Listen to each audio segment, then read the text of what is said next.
Hoja ya kwanza, Yakobo alikaa katika nyumba ya Laban kwa miaka 20.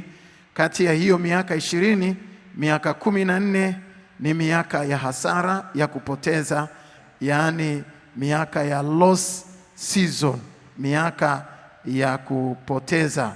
14 years of loss season. Umri wa Yakobo na maisha aliyoishi katika nyumba ya Laban na miaka yake ya hasara au miaka ya kupoteza. Na aliishi katika miaka 20, lakini miaka 14 ilikuwa ni miaka ya kupoteza. Na siku anaondoka nyumbani kwa Laban, Laban alipomfuata njiani, ndipo Yakobo anapozungumza naye. Anamwambia, umenifuata unatafuta nini? Nimekaa kwako kwa miaka 20, lakini miaka 14 imekuwa ni miaka ya hasara, na miaka mingine 6 imekuwa ni miaka ambayo nimetumika kwa ajili ya wanyama wako. Miaka 14 alidhulumiwa mahari na alimpenda Raheli, kwa hiyo akampata Lea kwa miaka 7 na baadaye miaka 14, na sihitaji kuelezea hapo, wengi mnafahamu. Na kwa muda wote wa miaka 14 ilikuwa ni misimu ya hasara, na ilikuwa ni msimu wa hasara na Yakobo alibeba hiyo hasara. Yakobo alibeba hiyo hasara, na hapa Yakobo anasema waziwazi, nilibeba hiyo hasara.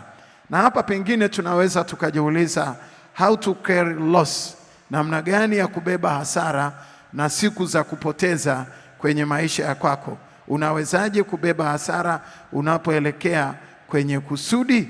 Unawezaje kubeba hasara unapoelekea kwenye kusudi? Naomba usome pamoja nami kitabu cha Mwanzo, ule mlango wa 31 mstari wa 39.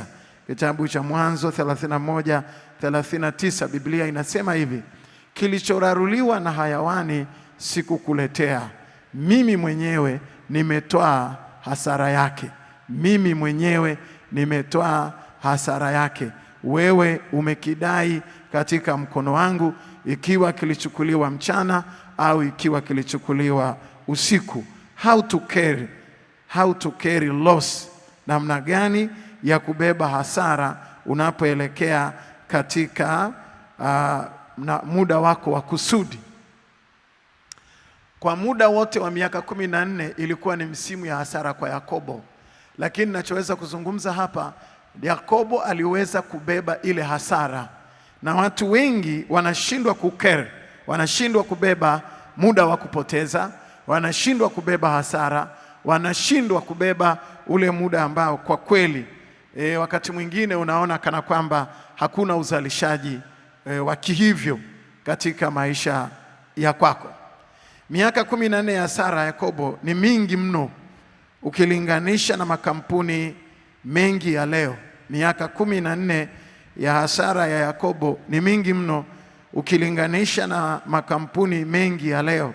Mara nyingi muda wa hasara au loss season kiuchumi ni miaka 3 hadi 5 kwa maandiko mbalimbali ya uwezeshaji. Watu wanapoandika juu ya writer project, mara nyingi tunaona miaka ya kupoteza inakuwa ni miaka 3 mpaka 5 kila kampuni. Lakini sasa kwa Yakobo ilikuwa ni tofauti. Yakobo alikuwa na hasara ya miaka 14 na ukilinganisha na makampuni na sheria na utaratibu mwingi au utaratibu wa wazi wa hiyo green hapo ni kupanda au ni profit, na hiyo red hapo ni hasara. Na hii ni sheria, hii ni uchumi wa kawaida kabisa, ni uchumi wa kawaida kabisa. Lakini sasa shida ni kwamba Yakobo alienda mno kwenye hasara kwa miaka 14. The question is why Yakobo atembee na hasara ya miaka 14, na yeye amebarikiwa na Mungu, na yeye ni mtu wa tatu akiwa na baraka. Mungu alimbariki Ibrahimu, Ibrahimu akambariki Isaka, Isaka akambariki Yakobo. Swali ni kwa nini Yakobo atembee kwenye hasara ya miaka 14. Ikumbuke sheria ya mbegu. Nataka hapa ikumbuke sheria ya mbegu. Nina mambo mawili. Tuna sheria ya mbegu, lakini pia tuna the theology of the cross. Theology of the cross. Theolojia ya msalaba. Sheria ya mbegu inasema hivi, na imeandikwa katika kitabu cha Wakorintho wa kwanza ule mlango wa 5 mstari wa 42 mpaka wa 43, na katika Zaburi ya 126 mstari wa 5 mpaka wa 6. Sheria ya mbegu inasema hivi: hupandwa katika uharibifu, hufufuliwa katika kutokuharibika. Hupandwa katika aibu, hufufuliwa katika fahari. Hupandwa katika udhaifu, hufufuliwa katika nguvu. Hupandwa kwa machozi na huvunwa kwa vigelegele. That is the law of the seed. Nilisema kwa nini Yakobo aishi atembee na hasara ya miaka 14 ukilinganisha na makampuni mengi yaliyoko duniani leo, na hasa makampuni yaliyosajiliwa kwa sheria za nchi za kitanzania au sheria ya nchi ya Tanzania. Nasema kwanza kuna mambo mawili. Jambo la kwanza ni sheria ya mbegu, upandwa katika uharibifu, lakini pia sheria na sababu ya pili ni theolojia ya msalaba. Kwa ikumbuko ya kwamba muda wote huo wa kupanda muda wa Yakobo wa kupanda na kuwekeza ni miaka 14 kabla ya kuzalisha na kupata chochote. Kabla ya kuzalisha na kupata chochote. Labda uangalie hapa Yakobo akiwa anaonekana namna ambavyo anafanya investment, miaka ya kuwekeza. Na mimi ningependa kusema, nimewahi kufundisha na nimeandika pia kitabu cha Wekeza kwenye Uwezo.